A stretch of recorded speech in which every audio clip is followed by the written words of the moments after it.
Você já teve a sensação de estar correndo em círculos? É uma sensação estranha. Você começa um novo relacionamento, um novo emprego, um novo projeto, e a esperança floresce no peito. Desta vez vai ser diferente, você diz a si mesmo. Desta vez, eu aprendi. Você se sente revigorado, otimista, pronto para escrever uma nova história. Mas então, lentamente, quase sem que você perceba, as coisas começam a parecer familiares. As mesmas conversas, as mesmas discussões que não levam a lugar nenhum. Aquele mesmo nó na garganta quando você tenta expressar o que sente. A mesma sensação de não ser visto, de não ser compreendido. De repente, você olha ao redor e percebe que o cenário mudou, as pessoas mudaram, mas o sentimento é exatamente o mesmo. É como se você estivesse preso em uma peça de teatro. E mesmo que o ator coadjuvante mude, o seu papel é sempre o de terminar com o coração partido, decepcionado, exausto. Por que isso acontece? Por que eu continuo atraindo o mesmo tipo de pessoa, o mesmo tipo de chefe, a mesma situação de fracasso? O que há de errado comigo para que o final seja sempre o mesmo? Será que estou condenado a reviver essa mesma dor para sempre, como um filme que se repete sem parar? A verdade é que isso não é destino, nem azar. É um mapa oculto dentro da sua mente, desenhado pelas suas primeiras experiências, pelas dores e alegrias que moldaram quem você é. Um pensador como Sigmund Freud dedicou a vida a entender esse mapa, a mostrar que o passado não é algo que simplesmente deixamos para trás. Ele vive em nós, nos nossos gestos, nas nossas escolhas, nos nossos medos mais profundos, e enquanto não aprendermos a ler esse mapa, continuaremos a nos perder nos mesmos lugares. Mas hoje, isso começa a mudar. Hoje vamos aprender a identificar os sinais de que o seu passado ainda está no controle. Porque você não precisa ser um prisioneiro da sua própria história, você pode ser o autor dela. Se isso faz sentido até aqui, deixa o like para eu saber que você quer mais conteúdos assim. O primeiro sinal, e talvez o mais claro de todos, é a repetição de padrões, especialmente nos relacionamentos. Pense na sua vida amorosa. Você percebe que, de alguma forma, acaba sempre com o mesmo tipo de parceiro? Talvez seja a pessoa emocionalmente indisponível, aquela que te dá migalhas de atenção e te faz sentir que você precisa lutar constantemente pelo afeto dela. Ou talvez seja a pessoa crítica, que parece encontrar defeito em tudo o que você faz, minando sua autoestima pouco a pouco, até que você se sinta pequeno e inadequado. Ou ainda, a pessoa dependente, que coloca em você todo o peso da felicidade dela, te sufocando com uma responsabilidade que não é sua. Você termina um relacionamento desses jurando a si mesmo: nunca mais. Você faz uma lista de tudo o que não quer, promete que da próxima vez será mais seletivo, mais atento. E por um tempo, parece funcionar. Você conhece alguém novo, e no início, tudo é diferente. Mas então, os meses passam, e os velhos roteiros começam a emergir. A pessoa que parecia tão segura de si revela uma necessidade de controle avassaladora. A pessoa que parecia tão carinhosa começa a fazer críticas disfarçadas de brincadeiras. E quando você se dá conta, está exatamente no mesmo lugar emocional de antes, sentindo a mesma angústia, a mesma frustração. Freud chamou isso de compulsão à repetição. É uma força inconsciente que nos empurra a recriar, vez após vez, as circunstâncias de um trauma ou de uma dor não resolvida do passado. Não é porque somos masoquistas ou gostamos de sofrer. Pelo contrário, é uma tentativa desesperada da nossa psique de finalmente consertar o que aconteceu. Se na infância você teve um pai ausente e sentiu um profundo abandono, seu inconsciente pode te levar a procurar parceiros ausentes na vida adulta. A lógica oculta é: desta vez eu vou fazer essa pessoa ficar. Desta vez eu vou conseguir o amor que não tive. Desta vez eu vou vencer. Mas ao repetir o cenário, o mais provável é que repitamos também o resultado: a dor do abandono. Esse padrão não se limita ao amor. Pode acontecer no trabalho. Você tem um chefe autoritário que te microgerencia e te faz sentir incompetente. Você pede demissão, encontra um novo emprego, E depois de alguns meses percebe que seu novo chefe tem exatamente o mesmo comportamento, apenas com um rosto diferente. A dinâmica de poder que te feria no passado se recriou. Pode acontecer em amizades, onde você se vê repetidamente no papel do cuidador, sempre se doando mais, ouvindo mais e recebendo menos, até se sentir esgotado e ressentido. A questão a se fazer não é por que o mundo continua me dando essas pessoas, mas sim o que dentro de mim ressoa com essa dinâmica. Que ferida antiga está sendo tocada aqui, pedindo para ser olhada e curada? Reconhecer esse ciclo é o primeiro e mais poderoso passo para quebrá-lo. É parar de olhar para fora, para o outro, e começar a olhar para dentro, para essa história que a sua alma está tentando te contar. O segundo sinal de que você está acorrentado ao passado é a autossabotagem crônica. Você está prestes a alcançar algo grande. Pode ser uma promoção no trabalho, o lançamento de um projeto pessoal, o início de um relacionamento saudável ou até mesmo a conquista de uma meta de saúde. Tudo está indo bem. As pessoas estão te elogiando, os resultados estão aparecendo. E é exatamente nesse momento, no auge da possibilidade, que algo dentro de você aperta o botão de autodestruição. Você começa a procrastinar tarefas cruciais. Deixa para a última hora aquele relatório que poderia garantir sua promoção. Você arruma uma briga boba com o parceiro que finalmente te trata com respeito e amor. Você esquece um compromisso importante. Começa a comer de forma descontrolada depois de meses de progresso. De fora, parece ilógico. Por que alguém destruiria a própria felicidade? Por que jogar fora todo o esforço? Mas por dentro, a sensação é de um impulso incontrolável, uma força que te puxa para trás, para o território familiar do quase. O quase consegui, quase fui feliz, quase deu certo. Essa sabotagem é uma manifestação direta de crenças limitantes que foram cimentadas no seu passado. Em algum momento da sua vida, provavelmente na infância, uma mensagem foi gravada no seu inconsciente. Você não é bom o suficiente. Você não merece ser feliz. O sucesso é perigoso. Essa mensagem pode ter vindo de pais excessivamente críticos, de um ambiente onde o seu sucesso era visto como uma ameaça, ou de uma experiência de fracasso que foi tão dolorosa que sua mente decidiu que é mais seguro nunca mais tentar de verdade. Imagine uma criança que toda vez que mostrava um desenho com orgulho, ouvia do pai: "Está bom, mas o filho do vizinho desenha melhor." Ou uma criança que, ao tirar uma nota alta, ouvia: "Não fez mais que a sua obrigação."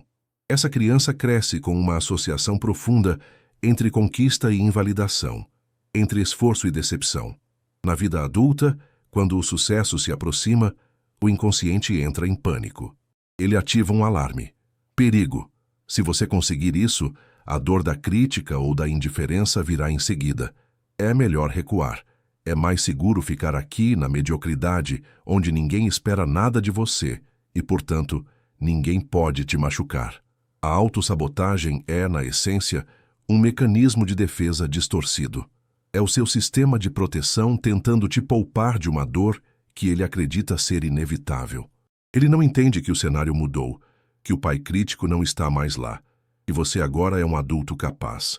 Ele apenas reage ao padrão sucesso iminente, dor iminente. E assim, você se torna o seu próprio carcereiro. Você cria a sua própria profecia autorrealizável. Acredita que não merece, age de forma a perder a oportunidade e confirma para si mesmo a crença original de que eu sabia que não ia dar certo. Romper com isso exige uma coragem imensa. A coragem de olhar para o sucesso e, em vez de recuar, dizer para a sua criança interior: "Está tudo bem. Desta vez é diferente. Nós merecemos isso. E nós estamos seguros." O terceiro sinal é um medo paralisante da mudança ou do desconhecido.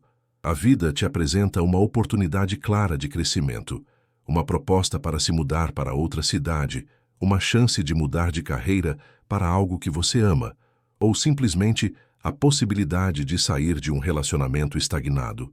É uma porta aberta para um futuro potencialmente melhor, mas em vez de sentir excitação, você sente um pânico avassalador. Sua mente começa a listar obsessivamente tudo o que pode dar errado. E se eu não me adaptar? E se eu falhar? E se eu me sentir sozinho? E se eu me arrepender? Esse medo é tão intenso que te congela.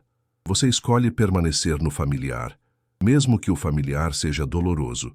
Você prefere a certeza do sofrimento conhecido à incerteza de uma felicidade possível. Fica no emprego que odeia porque, pelo menos, já conhece o chefe e as tarefas. Fica na cidade onde se sente estagnado porque, pelo menos, conhece as ruas e as pessoas. Fica no relacionamento sem amor porque o medo de ficar sozinho é ainda maior. Você vive em uma gaiola de ouro, ou às vezes nem de ouro, mas uma gaiola cujas grades você já conhece de cor. Essa resistência à mudança é um sintoma clássico de uma fixação no passado. Freud falava sobre como as pessoas podem ficar fixadas em certas fases do desenvolvimento se suas necessidades não foram atendidas adequadamente.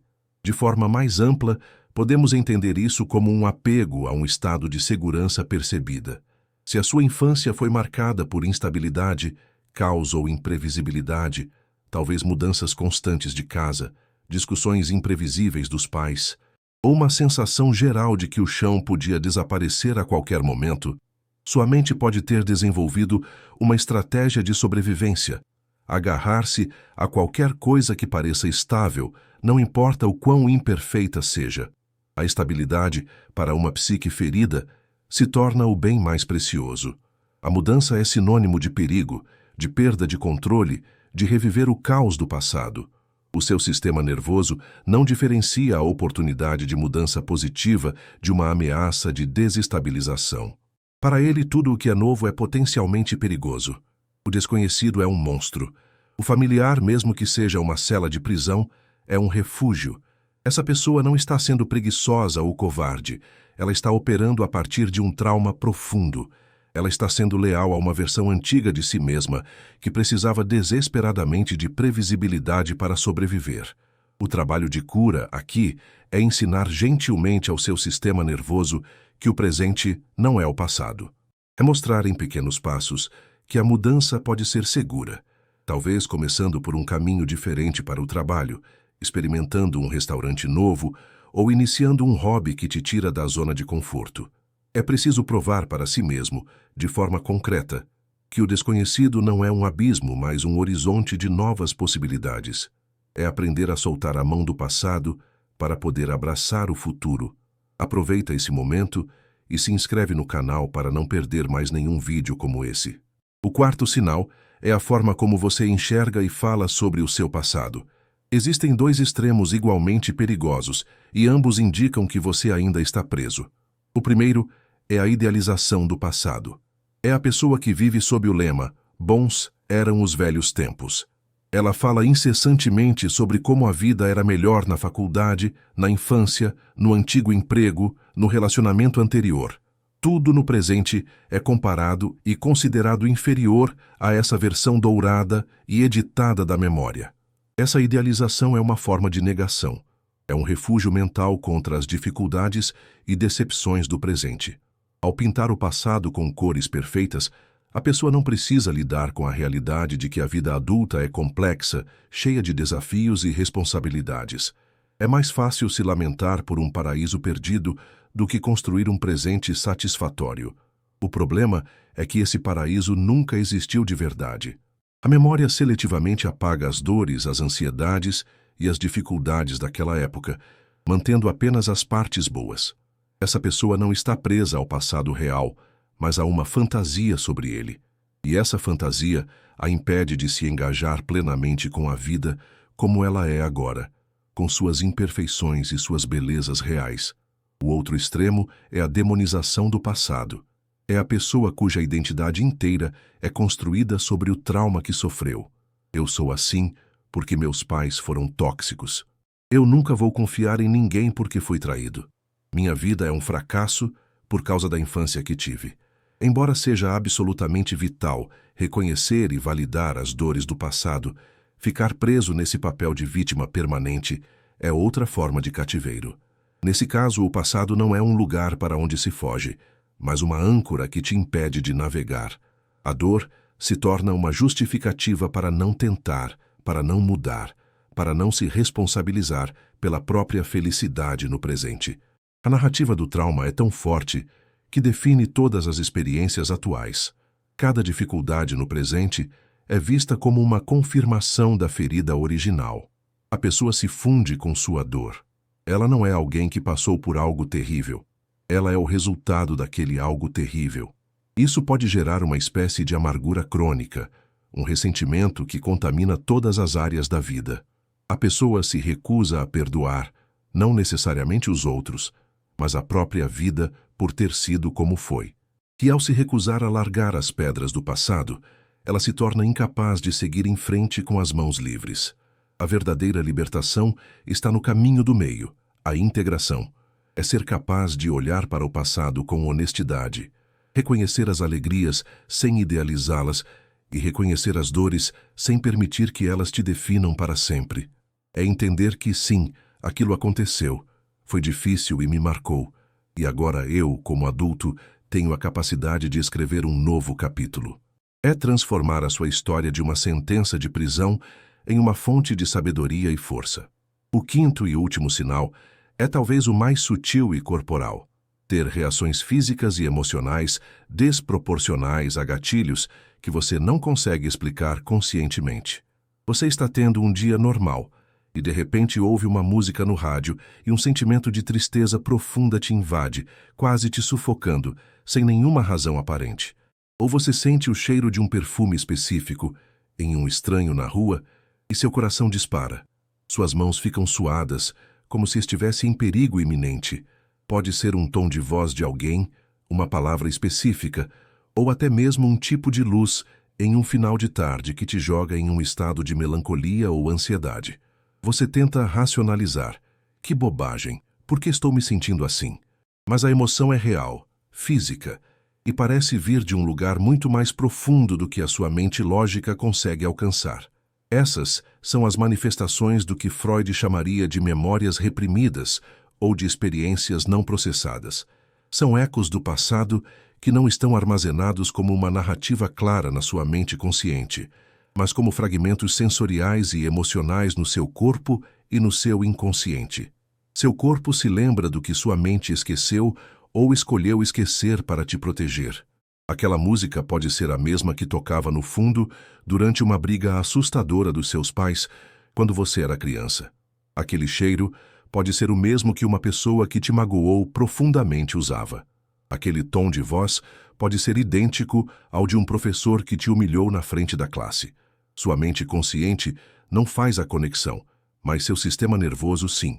Ele reage instantaneamente ao gatilho, ativando a mesma resposta de medo, tristeza ou raiva que você sentiu na situação original. Essas reações são mensagens. São o seu inconsciente te dizendo: ei, tem algo aqui que nunca foi curado. Tem uma dor aqui que precisa ser olhada. Ignorar essas reações é como ignorar a luz de advertência no painel do carro. Você pode até conseguir dirigir por mais um tempo, mas eventualmente o motor vai pifar. Prestar atenção a esses momentos é o começo de um trabalho de detetive da alma. É perguntar-se com curiosidade e sem julgamento: o que essa tristeza me lembra? Onde no meu corpo eu sinto essa ansiedade? Qual foi a primeira vez que eu me senti assim? Não se trata de forçar a lembrança de traumas, mas de acolher a emoção que surge no presente.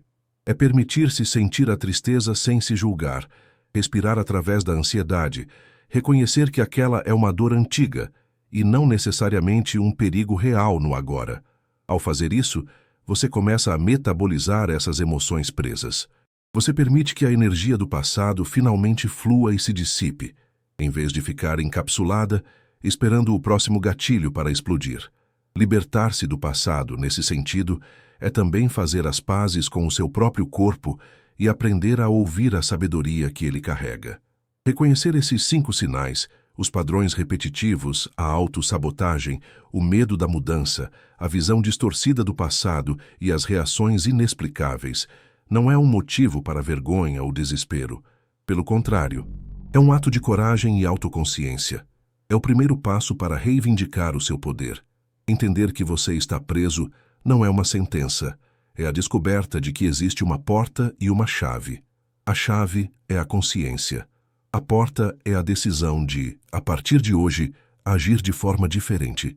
Não se trata de apagar o passado, mas de integrá-lo, de aprender com ele e, finalmente, de escolher não ser mais definido por ele. A sua história te trouxe até aqui, mas é você quem decide para onde vai a partir de agora. Agora é com você. Escreve nos comentários o que mais te emocionou nessa história. Quero ver quem realmente entendeu a mensagem de hoje. E se você quer continuar recebendo conteúdos que podem transformar o seu dia, se inscreve agora e ativa o sininho. O que você ouviu hoje é só o começo para uma mudança. Esse vídeo aqui do lado pode responder algo que talvez você nem sabia que precisava entender. Clica agora e descubra.